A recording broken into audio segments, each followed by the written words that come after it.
chapter 28 verse 16 hanggang 20 ang sinasabi po dito.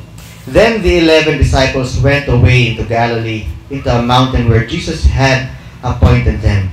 And when they saw him, they worshipped him, but some doubted. And Jesus came and spake unto them, saying, All power is given unto me in heaven and in earth. Go ye therefore and teach all nations, baptizing them in the name of the Father, and of the Son, and of the Holy Ghost, teaching them to observe all things whatsoever I have commanded you. And lo, I am with you always, even unto the end of the world. Tayo po manalangin. Lord, kami ngayon po ay makikinig po sa inyong salita. At Lord, ang inyong salita po ay napaka-importante, pagkat po dito po kami nakabatay lagi kung ano yung kagustuhan nyo na mangyari sa aming buhay, kung paano ka namin pasayahin, pagsilbihan po, Panginoon. At naway Lord, sa habang pinag-aaralan namin ito ay hindi kami kung ano-ano yung maiisip namin, naantokin, o may pagdaldalo na may pagkulitan. Tulungan niyo po yung bawat isa na makinig at gamitin niyo po, Panginoon, na maintindihan po ng bawat isa ang kagustuhan niyo pong iparating sa amin. Maraming salamat, Panginoon, sa oras na ito at binigyan niyo po kami ng pagkakataon na kami ay inyong turuan at naway, Panginoon, kayo po mapansin, hindi ako pagkat ako ay gamit lamang at ipinapanalangin namin ito sa ngalan ni Jesus. Amen. So, upo po tayo. So, dito po, si Jesus po kasi sa Matthew, ito na yung last verses sa Matthew. Then, tatalon na po tayo sa Luke. Ay, sa Mark po, after this one, the Gospel according to Mark. Okay? So, dito po, ang title po, The King of Kings First Command After His Resurrection. Kasi dito, nabuhay na magmuli na si Jesus. Nung nabuhay na siya magmuli, ano yung unang-una niyang utos? At bakit ganun yung utos na binigay niya sa mga tao? So, pinag-uusapan natin dito sa Matthew chapter 28 talaga is nung namatay si Jesus hanggang sa nabuhay na siyang magmuli. 27-28. At yung talagang tinahak na mga pangyayari talagang masalimuot pagdating kay Kristo. Pero ito yung tagumpay na talagang kinakatuwa nating mga Kristiyano, hindi lang puro Pasko. Kasi ito yung katuparan na pagkatapos ng Pasko na siya po ay nabuhay bilang isang tao, ito naman po siya ay nabuhay na magmuli at napakita na siya po ay tunay na Diyos. Amen? At ito po ay talagang pinagsasaya po natin. Kaya nga mayroong Pasko ng pagkabuhay, hindi Easter egg ha? Kasi tinatabunan ng mga Easter egg yung talagang diwa ng Pasko ng pagkabuhay. Ibig sabihin ng Pasko is talagang, Pasko kasi yan, ibig sabihin dapat sineselebrate natin na si Jesus po ay nabuhay na magmuli. Hindi naman siya taon-taon nabuhay na magmuli, kundi yung pangyayari kung bakit siya nabuhay na magmuli, ano yung importansya ng mga bagay na ito. Though ito ay talagang magpapasko na dahil ngayon is November, anong date po ngayon? 8? November 8. Okay? So, Thanksgiving, kahapon nag-prayer meeting tayo, pero malapit-lapit na yung Pasko, di ba? Pero ito Pasko ng pagkabuhay, pinag-uusapan natin. Yung Pasko naman dito, usually, kabataan yung nag-enjoy kasi yung mga kadamutan ninyo, puro pagkaalo Pero wala naman kayo binibigay sa Panginoon kadalasan. Sana meron, no? Okay, so dito po, the King of Kings first command after His resurrection, yung hari ng mga hari, yung unang-una niyang utos pagkatapos siya mabuhay. Siyempre, nag-utos siya na sa pamamagitan ng anghel na sinabi na tawagin yung aking mga apostoles. Pero ito yung talaga yung pinakamahalagang utos na sinabi niya sa mga disipulo niya at saka mga apostoles. Sa Matthew chapter 28 verse 16, sabi dito, 16-17, Then the 11 disciples went away into Galilee, into a mountain where Jesus had appointed them. So dahil sinabihan ni Jesus yung mga kababaihan na, pakisabi sa mga disipulo ko, disipulo, hindi apostoles ha, kasi kasama na rin yung apostoles sa mga disipulo na pumunta dito sa lugar na ito. So sinabihan sila ng mga kababayan, bakit? Ano ba nangyayari sa mga kababayan? Sila kasi yung nag-aasikaso sa katawan ni Jesus. Yung patay na katawan ni Jesus. Babalikan sana nila, yung lalagyan nila ng mga mababangong bagay para hindi mangamoy yung katawan ni Jesus. Pero nung pumunta sila doon, nakita nila, yung anghel. At wala na si Jesus. Sinabi ng anghel na, sabihan yung mga disipulo niya, yung mga tagasunod ni Jesus, na pumunta sa lugar na ito. So, agad-agad, yung 11 disciples, 11 dito, ibig sabihin yung apostoles niya. Okay. Yung 11 apostoles niya, bakit 11? Ba't wala nyo isa? Di ba dapat 12 sila? Si Judas. Di ba? Judas. Judas. Di ikaw yun. Okay. Si Judas kasi ay namatay na. Kasi si Judas po ay peking mananampalataya. Okay? Nakapag-usapan na natin. So, yung 11 apostoles ay umalis sa Galilee. Kasi sa Galilee sila nagtatago. Nandoon sila eh. At pumunta sila sa isang bundok kung saan sinabi ni Jesus na pumunta sila. So may kita natin yung mga apostoles ay talagang masunurin din. Sila po ay sumunod agad sa kagustuhan ni Jesus. Pero nung nakita nila siya, sila po ay anong ginawa nila unang-una? Katulad ng ginagawa natin ngayon. Sila po ay nagsamba kay Jesus. Sinasamba-samba nila si Jesus. Kadalasan pag sumasamba talaga, pag nakikita niyo yung taong napaka-taas ng ranggo, napaka-makapangyarihan, ay napapatirapa ka, napapaluhod ka, at napapabaw ka. Maaaring ganun din ang ginagawa nila.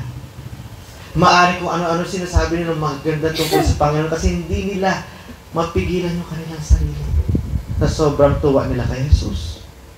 So tayo ba pag nakikita na, di ba kahapon sabi natin, pag tayo pumasok sa presensya ng Diyos, dapat tayo ay, alin? Nagbibigay ng pasasalamat at nagpupuri sa Panginoon. So, medyo konektado sa kahapon, sila po ay nagpupuri kagad sa Panginoon. Tayo kaya, nagpupuri kaya tayo sa Panginoon. Kasi yung utos po na yun, dapat all the time yun, dahil bilang isang mananampalataya Sinasabi mo, ikaw ay mananampalataya. So, ibig sabihin, naniniwala ka na ikaw ay alipin ng Diyos at sinasabihan at inuutusan tayo ng Panginoon na lagi tayo pumasok sa Kanyang presensya at tayo mag-expect. Pag pumasok tayo sa Kanyang presensya, dapat tayo nagpapasalamat at nagpupuri lagi. Amen? Ano ba yung napag-usapan natin? Kasi napakabait ng Panginoon. Siya yung nagbigay sa atin, siya yung naglikha sa atin. Napakamaawain ng Panginoon at siya yung nagbibigay ng mga pangangailangan natin mismo.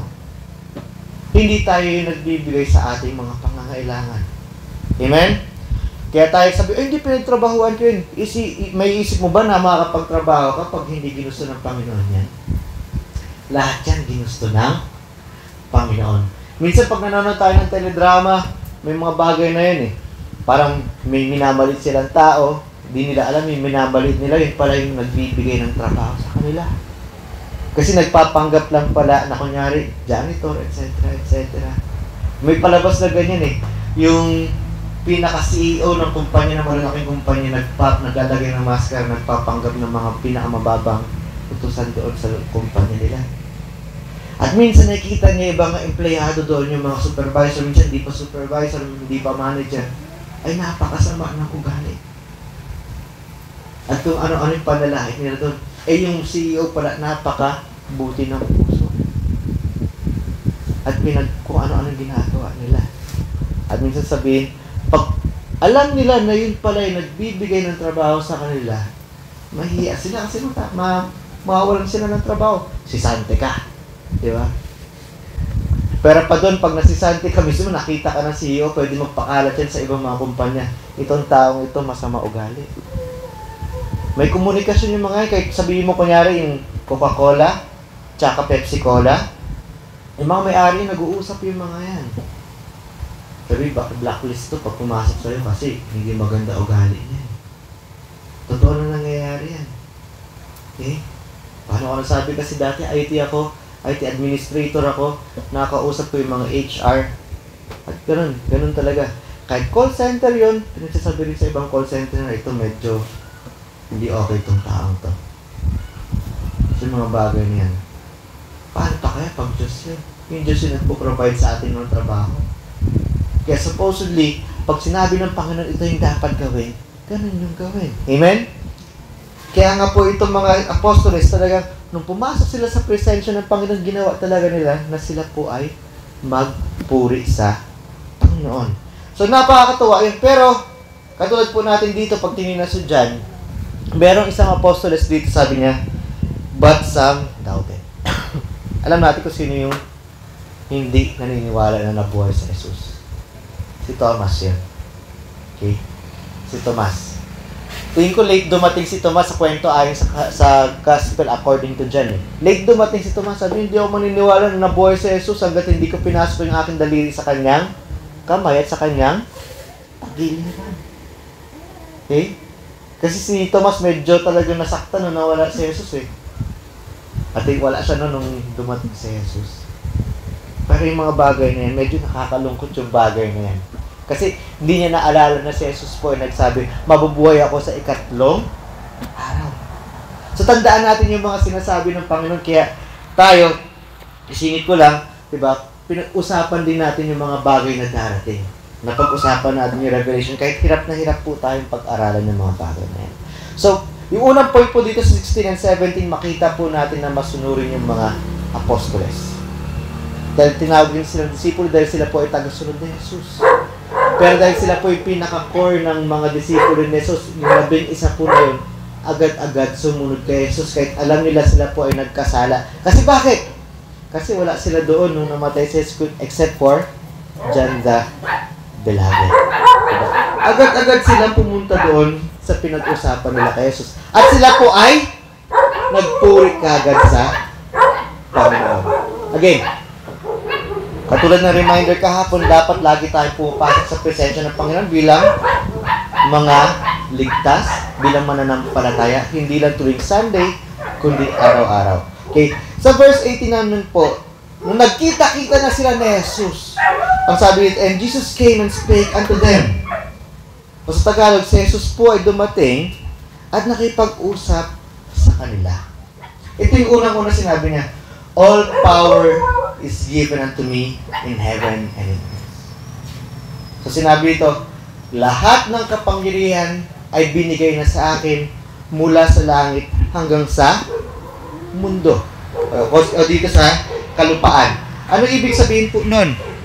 Okay, tingnan po natin sa Luke chapter 10 verse 22. Mga parallel verses po in Luke chapter 10 verse 22. Ang sabi po sa Luke chapter 10 verse 22, ganoon din, all things are delivered to me of my Father. Sabi, lahat ng bagay, ang delivered po ay binigay sa akin ng aking Ama. And no man knoweth who the Son is. At walang nakakalam sa mga tao kung sino yung anak, but the Father. Ngunit yung Ama. And who the Father is, at kung sino yung Ama, but the Son. Kundi yung anak.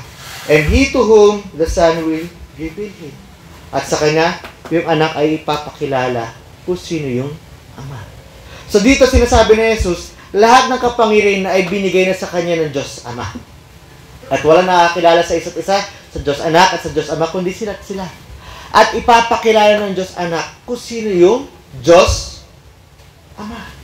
So dito sinasabi, kaparehas na verse, magkaibang verse pala, pero kaparehas ang ibig sabihin. At dito po sa Luke chapter 10, na ginamit natin, ay hindi pa po nabubuhay na magmuli si Jesus. Pero yun na po ang sinasabi sa kanya. Pero tingnan natin yung John chapter 17 verse 2. John chapter 17 verse 2. Tingnan niyo po yan.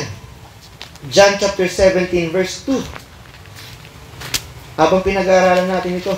Sa John chapter 17 verse 2, ang sabi po dito, as thou hast given him power over all flesh. Kasi pag tingnan niyo sa verse 1, ibig sabihin, binigay ng Diyos Ama sa kanya, sa Diyos Anak, ang kapangyarihan sa lahat po ng laman. Ibig sabihin sa lahat ng nabubuhay.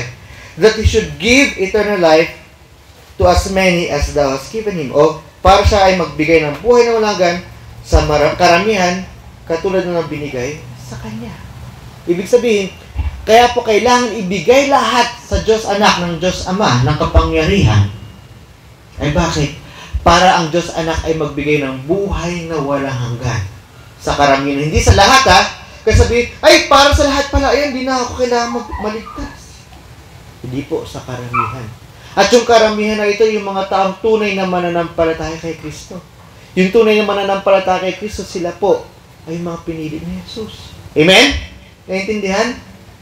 At sila po yung magkakaroon ng buhay na walang hanggan.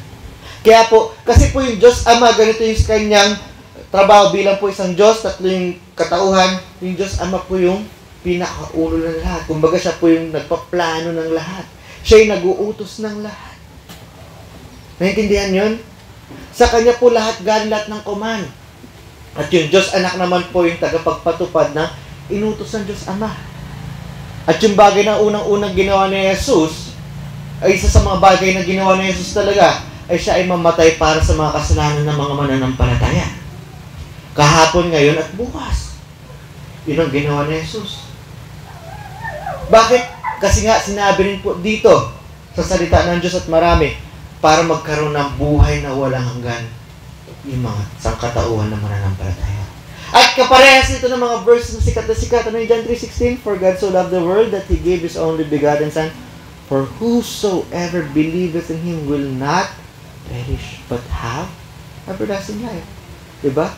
So, sobrang pagmamahal ng Diyos Ama sa sangkatauhan, sa sanlibutan, ibinigay niya yung kaisa-isa niyang bugtong na anak, at kung sino man ang manampalataya sa Kanya ay hindi maglalaho, kundi magkakaroon ng buhay na walang hanggan.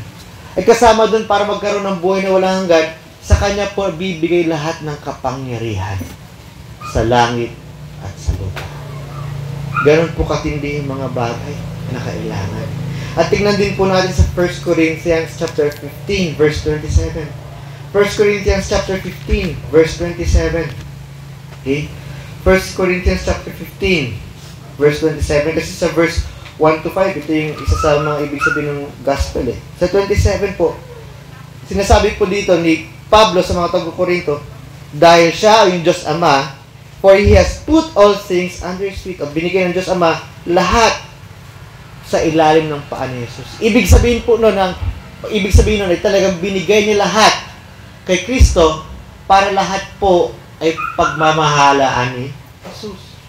Siya na po ang pagmamay-ari ng lahat. Sinabi dito, but when, sa verse 27 po, verse 27, 15. Wala ako bigla. Nilipad yung aking Bible. Okay? But when He saith, all things are put under Him, it is manifest that He is accepted. Ngunit sinabi niya, sabi dito, nung binigay niya lahat ng kapangyarihan kay Kristo, na si Kristo na ang may mamamahala sa lahat, siya na po ang talagang leader ng lahat. Exempted po yung Diyos Ama. Hindi siya magiging ilalim ni Jesus. Hindi siya kasama doon. Siya pa rin po yung Godhead. Yung Diyos Ama pa rin po ang personalidad na siya po ang pinakamataas sa lahat. Pero lahat po ng mamamahala sa lahat ay si Kristo, Jesus na po ulit. Baka kasi sasabihin na iba, ay, tingnan nyo, mas mataas ang si Jesus sa Diyos Ama. Okay?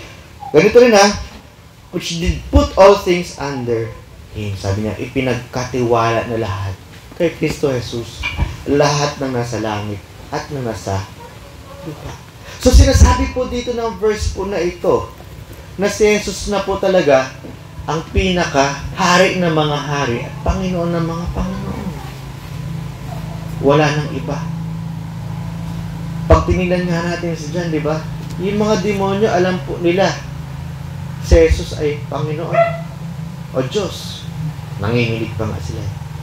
Pero dito po dapat tanggap natin na siya po ang Panginoon at tanggap natin na alipin tayo ng Panginoon at gusto natin pagsilbihan yung ating Panginoon. Kasi sinasabi na rin dito at pag tinignan natin sa Revelation, di ba? Sinabi doon, He's Lord of Lords and King of Kings. Kapag siya yung hari ng lahat ng mga hari, hello? Ibig sabihin siya yung talagang pinakamataas sa lahat na. Wala na mas tataas sa kanya, pero lang yung Diyos Ama na sinabi dun sa 1 Corinthians chapter 15, verse 27. Pag ikaw pa ay matigas at ulo at ayaw mo makinig sa Kanya, ang laki ng problema mo. Kasi Diyos yan eh. Diba kahapon na pag-aralan natin sa Psalm 100, siya po ang gumawa ng lahat at nakita rin po natin yan sa maraming verses din. Kakalabanin niyo yung Diyos na makapangyarihan na pwede kang isang isip niya lang ay mawawala ka. Kasi napakayabo mo, kaya mo lahat. Kasi akala mo yung sarili mong mga ginagawa na pagpapakabait ay pupunta ka sa langit. Ito na po yung salita ng Diyos nakalagay na dito. Kaya po kailangan na siya po ang kailangang mamahala at mabayari na lahat kasi siya po ang magbibigay ng buhay na walang hanggan. Tapos sabihin nyo, hindi, ito kasi yung napag-aralan namin. Ba't hindi natin pag-aralan ayon sa kanyang salita? Hindi po mga nakasanayan natin o mga pamahiin natin. Tayo po ay nakabase sa Biblia. Kaya nga po tayo bilang isang Kristiyano, bilang ibang Baptist, di ba? Letter B natin, biblical authority tayo. Hindi kayo nakikinig kay pastor. Ako po ay tinuturo ko lang po yung ayon sa Biblia. Pag mali po sa Biblia ang sa akin sinasabi, hindi kayo makikinig. Kaya kapag ako po ay nag-preach, sabi ko, kunin yung Bibles ninyo. Tingnan nyo. Kahit English yan, pa-konti-konti natin yan, tina-translate, ine-explain natin sa Tagalog. Dahil hindi po ako marunong magkapangpangan. Diba? Para maintindihan natin yung mga bagay-bagay na yan. Para maisagawa natin sa ating buhay. Okay? Okay? So yung mga bagay na, again, malinaw po nasa atin dito sa verse chapter 18. Kasi Jesus na po ang may-ari ng lahat sa atin. Siya yung namamahala sa atin sa lahat. Kaya kailangan nating sumunod kay Kristo Jesus. Siya yung makapangyarihan. Siya yung buhay mong muli. Amen? At itinakda na yan ng Diyos Ama bago siya mamatay at pagkatapos niya mabuhay ay ganun pa rin. Sa verse 19 po, sabi dito, sa una niyang utos, "Go ye therefore and teach all nations." Sabi niya, kayo, sabi niya sa 11, kayo ay humayo at turuan lahat ng mga nasyon. Sinabi ba dyan, Israel lang? Sabi yan, all! Lahat po ng mga bansa. Pero tayo, dapat simula pa lang sa atin dito. Magsisimula tayo dito sa loob. Kasi pag tinignan niyo po sa Acts chapter 1 verse 8, okay? Sa Acts chapter 1 verse 8, di ko na ilagay dito sa aking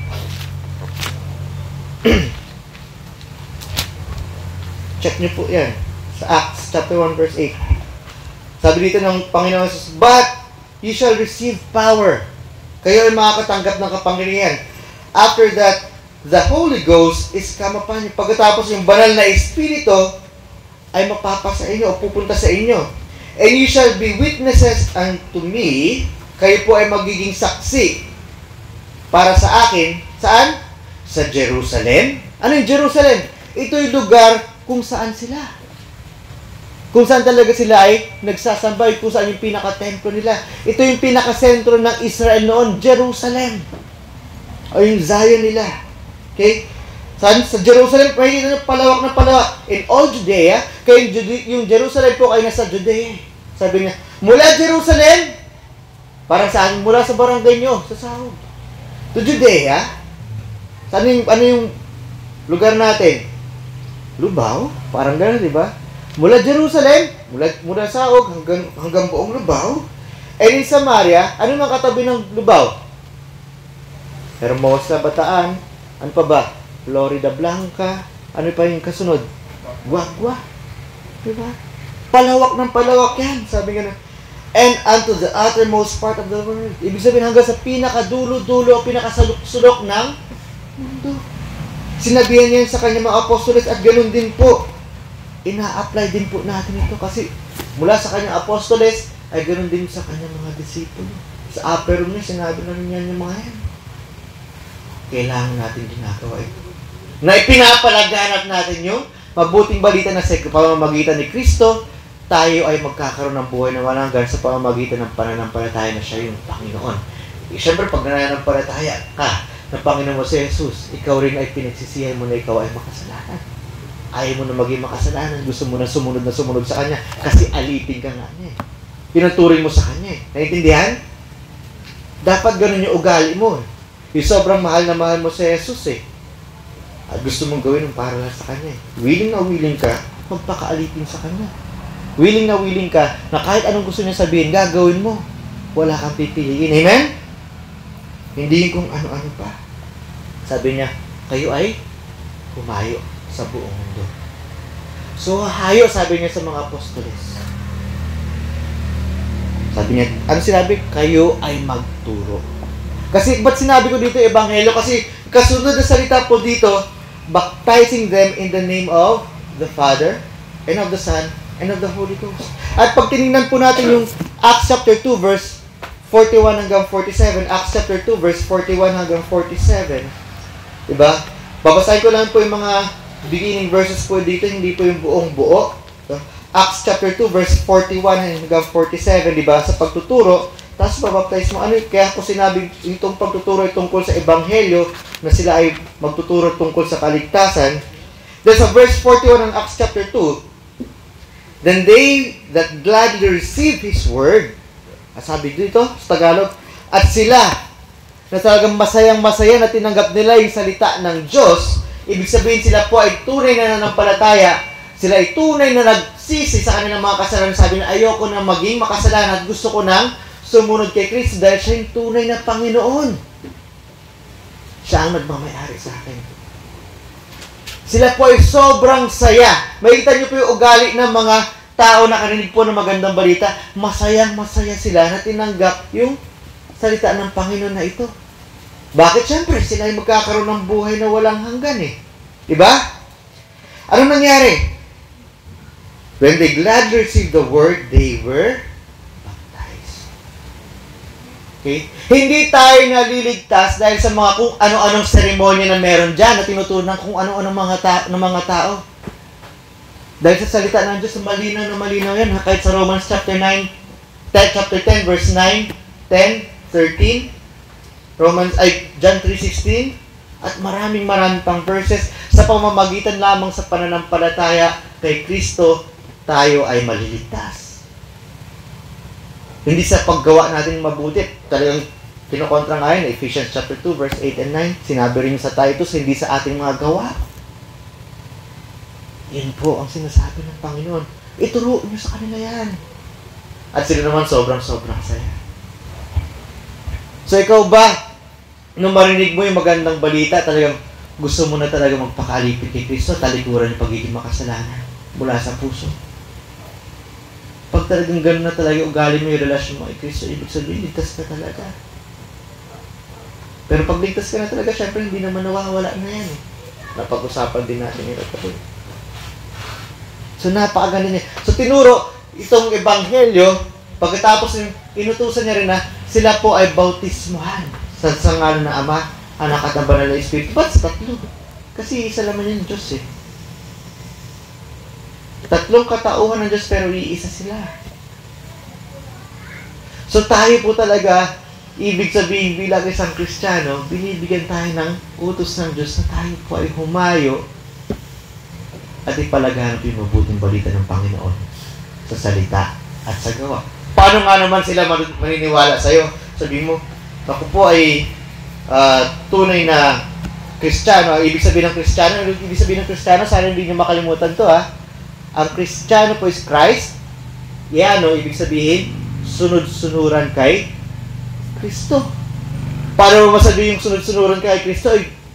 Kabaliktaran ng kagustuhan ni Kristo ang ginagawa mo. Diba? Huwag ganun ha. Kasi tayo po ay Kristiyano. Ibig sabihin, pag pinagmamayabang natin Kristiyano tayo ay sunod-sunuran kay Kristo. Hindi tayo namimili ng mga gusto natin gawin. Tapos yung iba, i-etsapwera natin.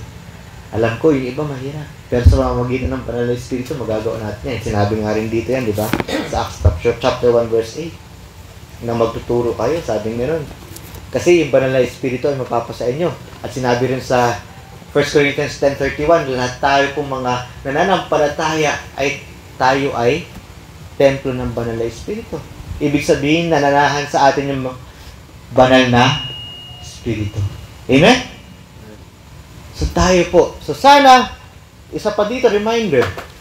Kasi sa baptism stage, napag-usapan din natin yan. Pag ikaw po ay tunay na ligtas na, ikaw po ay kailangang sumunod na pagpabautismo. Amen? Napag-usapan na natin, hindi na natin masyado papahabain tungkol sa bautismo. Ito po ay, ibig sabihin lang tayo po ay talagang gustong sumunod kay Kristo, isa sa mga bagay na iyon. Amen? So sana, baptizing them in the name of the Father, of the Son, and the Holy Spirit. Pero, hindi lang natatapos yun doon. Sabi niya sa kanyang mga apostoles, teaching them, turuan na naman. to observe all things whatsoever I have commanded you. Sabi ganoon, turuan nyo sila.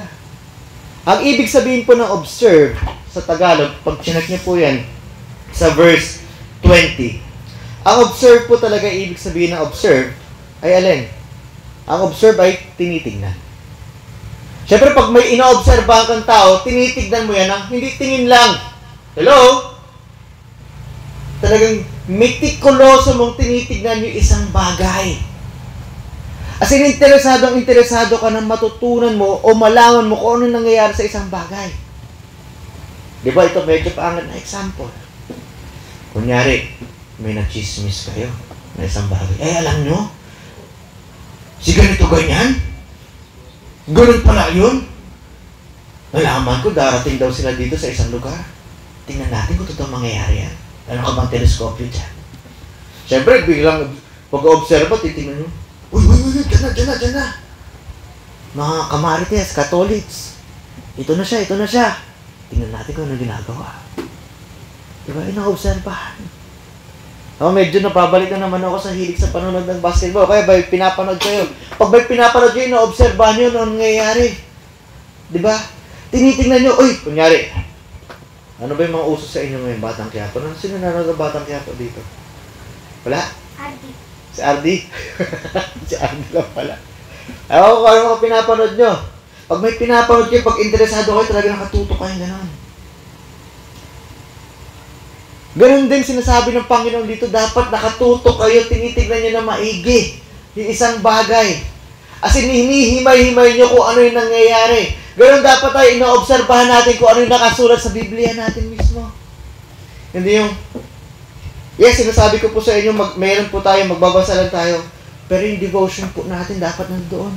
Pag tayo nagtuturo po dito, may nagtuturo sa harap po natin, tinitingnan din natin yung salita ng Diyos na maigi. Kinikilatis natin yan ng maigi.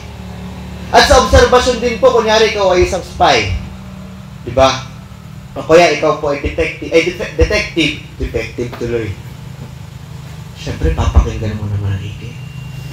Uy, ano sinasabi nila? Diba? Pag interesado ka sa isang bagay, talagang papakinggan mo na maigi yan. Hindi yung naririnig lang, matas kakalimutan mo. Diba? Sa atin, ang galing-galing natin magbalita ng kung ano-ano mga bagay na hindi naman mabuti. Minsan, kahihiyan ng ibang tao. Pag narinig natin, ano yun? Kwento mo na sa akin.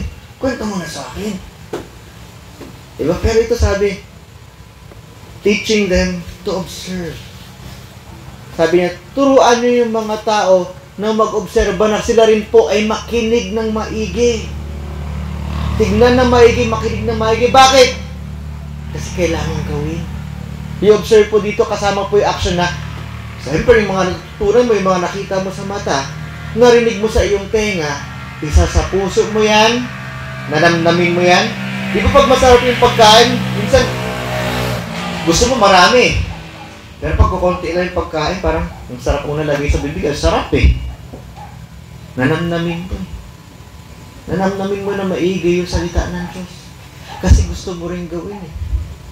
Dahil gusto mong pagsilbihan yung Panginoon dahil mahal na mahal mo yung Panginoon. Diba? Yun po ang unang inuutos sa Panginoon. Turuan nyo sila na obserbahan lahat ng bagay. Ano yung lahat ng bagay na yun? All things whatsoever I have commanded you. Lahat ng inuutos ko sa inyo noon. Gawin din nila.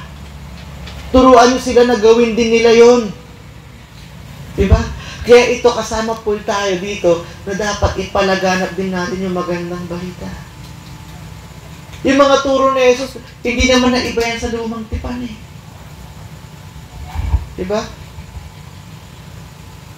Yung mga sacrificial laws lang po, yung mga law tungkol po sa mga celebration, kung ano-ano, yun po yung tinanggal. Pero yung pinaka-moral law po, hindi po iniba ni Jesus. Okay? Kaya hindi na tayo nag-o-offer ng mga tupa dito eh. Hindi na tayo nag-o-offer ng baka. Ng kung ano-ano mga mamahaling bagay na sinusunog at kinakatay dito. Kasi ceremonial laws po yung mga yun eh. Amen? At kung sinabi nga ni Jesus, di ba? Through Samuel, sinabi ni Samuel ng Diyos, through Samuel kay Saul, dahil si Saul po ay matigas yung ulo. Sabi niya, ang obedience po ay mas mahalaga kaysa sa sakripisyo. Minsan, sakripisyo ka ng sakripisyo na kunyari, nagbibigay ka ng offering, pupunta ka ng worship, dapat pa rin natin gawin yan. Kasi out of obedience. Pero ibang bagay, pero pa doon, sumusunod ba tayo sa Panginoon? Diba? Lahat ng bagay kaya kailangan mag-obserba tayo. Sinasabihin yung mga apostoles na obserbahan, ituruan nyo rin na obserbahan nila lahat ng mga inuutos ko sa inyo. Sabi lahat, hindi parte-parte lang. Amen? Katulad din yan sinabi ng Revelation chapter 22 verse 18 and 19, hindi ka pwede magtanggal, hindi ka rin pwede magpawas sa mga tinuturo ni Jesus. Bilang isang nagtuturo dito, minsan mahirap, lalo pag baguhan ka na nagtuturo ng salita ng Diyos. Kasi iba, masasaktan yung ibang tao eh.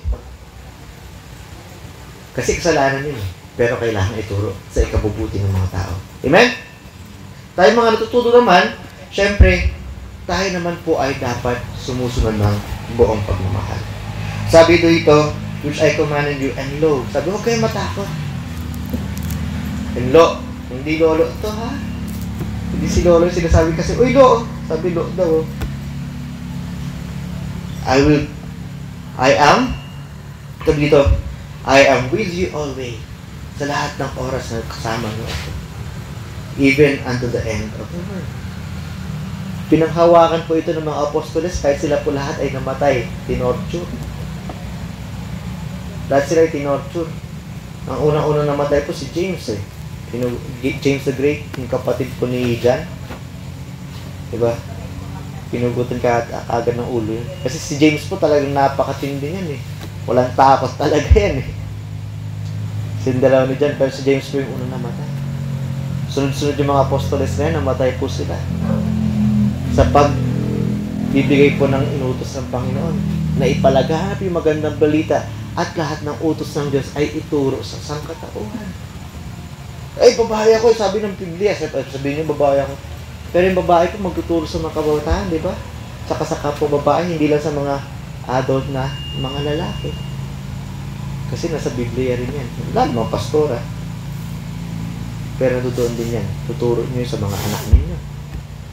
Kasi most of the time, ang lalaki is usually absent sa bahay dahil sila po ay naglilibot para magharap ng trabaho. At yung babae ang nagmamanage ng kabahayan at sila po yung kadalasan magtuturo sa mga kabataan. Pero ganun pa man, yung lalaki pa rin syempre ang pinaka magtuturo pa rin sa buong pamilya. Sa araw-araw dapat yan. Diba? Sabi, huwag kayong matakot. Kasama niyo ako palagi. So, makikita niyo nga sa John chapter 14:18, diba? John 14:18. John 14:18. Pinangako rin niya ni Jesus sa John chapter 14 verse 18 eh. Sabi, I will not leave you comfortless. I will come to you. Sabi niya gano'n. Hindi ko kayo iiwasan na walang aliw o kasiyahan. Ako'y pupunta sa inyo.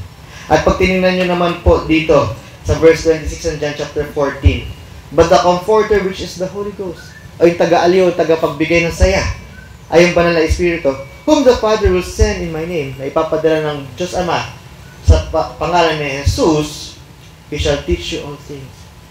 Tuturuan niya lahat ng mga bagay. Ang tuturo niya, and bring all things to your remembrance. Ipapaalala niya sa lahat ng mga itinuro sa inyo. Whatsoever I have said unto you. Ito yung mga pinanghawakan ng mga apostoles. At tayo, katulad ng sinabi nga natin kanina, 1 Corinthians 10:31, yung banal na Espiritu nasa atin na. Bawat isang mananampalataya. Hindi na tayo nag-iisa sa ating buhay. Kaya tayo naaagawa ng mabuti sa pamamagitan ng Diyos. Dahil yung banal na Espiritu ang nag-uudyok sa atin, naggagabay sa atin. Diba? Hindi lang basta-basta anghel o guardian angel yung nagsasaway sa atin. Yung Diyos mismo. Kaya nga sinabi ng Diyos na mas matindi pa yung nasa inyo, ibig sabihin sinasabi ng Panginoon na mas matindi pa yung kung sino ang nasa loob ninyo. Sino yun? Yung Diyos sa kataunan ng banal sa Espiritu kesa yung nasa mundo. Kasi nasa mundo, sino ba yung nasa mundo? Pwede yung katawan natin, mga makakapangyarihan na tao, at yung demonyo. Diba? Mga demonyo. Pero sabi ng Panginoon, kahit anong mangyari, ikaw man ay magkakaroon ng kahirapan, huwag kang magbalsa, huwag kang maalala, huwag kang matakot. Kasama niyo ako lagi. So yun yung mga unang utos ng Panginoon. Turuan, ebanghelyo, turuan, lahat ng utos, huwag mag-alala. Intindihan po ba natin yun? Kasi alam niya tayo, mag-aalala tayo. Sipin niyo sa atin, ha? Pag may problema, okay, may parating na problema, hindi ko alam kung nakangamba kayo dito sa bagyo na ito. Pero syempre, pag kunyari, fresh pa sa inyo isang bagay nagkaroon ng kalamidad sa inyo, syempre, mangangamba tayo. Diba? Yung mga bagay na yung kagabi na pag-usapan natin yung millennial, 2000, ano ba yun? 6? 7? 2007? 2005? Hindi ko maalala. Natrabaho na ako nun eh. Naganda pa lahat ng mga bagay. Hindi ganun kalakas yung bagyo, pero yung hangin napakababa eh. Dapa lahat ng mga kung ano-ano sa Manila eh. Ang dami sirang poste. Iba talagang yung matitibay talaga, iba naman, hindi naman lahat kinurakot eh. Kasi meral ko yun eh. Siyempre, privado yun eh. Bagsak eh. Bagsak yung mga poste talaga eh. Diba? November 8, Yolanda. Siyempre, pag Yolanda, tapos may darating na ng mga super typhoon, siyempre, takot na takot ka dun eh. Diba? Blessed tayo, hindi tayo napunta. Pero siguro yung mga nakaranas sa Pinatubo, si Sister Sally, si Mang Jaime, si Apong Undek, sila Boy Boy, hindi yata. 1991 boy na ba kayo? Kaya isip na ba? Kapanganak pala. Yung Pinatubo, nakakatakot yun eh. Grade 1 ako, 7 taon ako nun. Nag-evacuate po ng dito pass. Nasa school lang kami nag-ientay. As in, kabado kami. Pag malalaman namin, ayun na naman. Tapos nakita namin, mas blessed pala kami. Kasi, dumilin na yung kalangitan eh. Takot kami namin. Lalo yung mga magulang namin, dahil sila yung mas may isip nun eh. Nakakatakot yung isipin nyo, buong araw yun. Simula nagising ako, launa ng tanghali, hanggang kinabukasan. Every 5 minutes, every 3 minutes, may lindol na pag ganun. Hindi siya pag ganun, buti na lang, hindi pag ganun. Pataas baba eh. Nakakatakot. Tapos paglabas namin kinabukasan, nung lumiwanag na, ang daming bahay na dapa. Kasi bumagsak sa sobrang bigat ng buhangin sa bubong. Nakakatakot siya. Tapos makikita ko dito, yung pinsan ko na pupunta sila Australia, yung Bacolor. Nabura sa mapa eh. Ang Bacolor po nun, papalitan na po sana yung Nueva Ecija sa lakas ng kumita nila sa palay. Pero dahil sa lahar, nabura bigla sila sa mapa. Doon po yung pinakamarami na namatay sa Bacolor, sa lahar. Nakakatakot yung mga bagay na yun. Hindi. Sobrang nakatakot yung mga bagay. Kaya ito yung mga bagay na kaya ko binanggit yun. Kasi mamaya, nung panahon na yun, pag sinabi, puputok na naman yata yung Pinatubo, may aftershock yata yung ganito. Takot pa kami ng mga tsunami kasi grabe yung mga lindol nun eh. Itabing dagat kami, halos 4 na kilometro lang kami galing sa dagat eh. Pwede kami malunod lahat. Kaya lahat kami, pumunta po kami ng bundok. May lupa si Apong Torio, Apong Milya po doon sa Kabalan. Lipat kami lahat doon. Naglakad kami. Papunta doon. Kasi alam namin, pwede magkaroon ng tidal wave. Tsunami. Kaya yung mga bagay niyan. Pero sabi ng Panginoon, kahit anong disaster yan, huwag kayong matakot. Di ba? Kasama niyo ako. Kahit usigin kayo ng mga tao, huwag kayong matakot. Kasama niyo. Darating yung mga problema sa ating buhay, mga testing sa ating buhay, huwag kayong matakot. Kasama niyo ako. Tandaan po natin yan. Ganun po kabait yung ating Panginoon sa atin. So kapag ikaw hindi paligtas at matatakotin ka, kahit sabihin lang na mayroong multo, ganyan. Parang umuurong na yung puwet mo sa lahat ng bagay. Ayoko na pumunta dyan. Oo. Dahil hindi kayo nawala sa Diyos, kailangan mo yung Diyos. Pag ikaw ligtas, kailangan mo yung Diyos pa rin. Pero sa mga hindi ligtas, syempre yung banal na Espiritu wala pa sa inyo. Okay? Makukuha nyo po yung blessing ito, itong grasya po na ito. Kilalanin nyo lang si Kristo bilang Panginoon ninyo. Ibig sabihin kayo magpapakaalipin. Ang alipin po, ibig sabihin wala kang pagmamayari, wala kang karapatan. Talikuran mo yung pagiging makasalanan mo. Okay? Yun po yun, gusto mo na sumunod ng buong puso sa Panginoon. Paintindihan?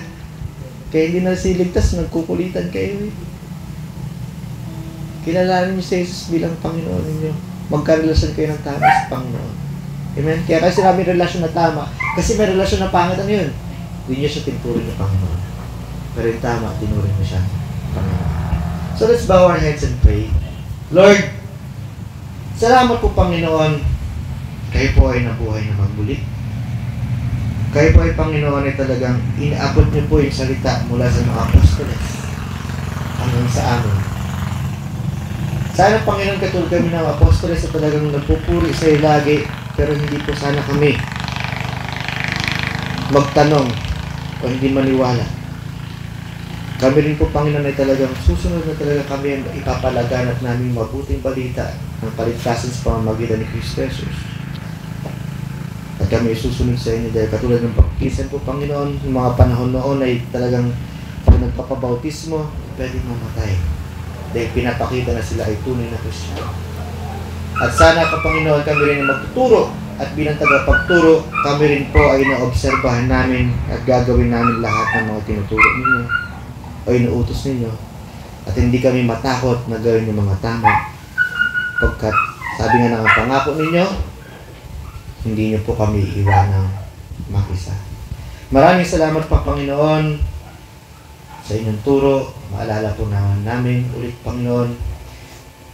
Pinagdarasal ko na huwag niyo pong pabayaan yung bawat isa. Naway Panginoon, kung maaari ay saktong ulan lang po ibigay niyo po sa amin. Wala na pong malalakas na hangin.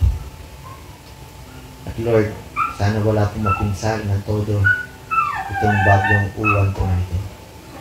Maraming salamat sa paggamit din po sa akin. Sa inyo po lahat ng gloria. Sana po lahat ng nasabi kong tama, kayo po ang mapansin, hindi po ako. Pagkat gamit lamang po ako. Maraming salamat at ipinapanalangin namin ito sa ngalan ni Jesus. Amen.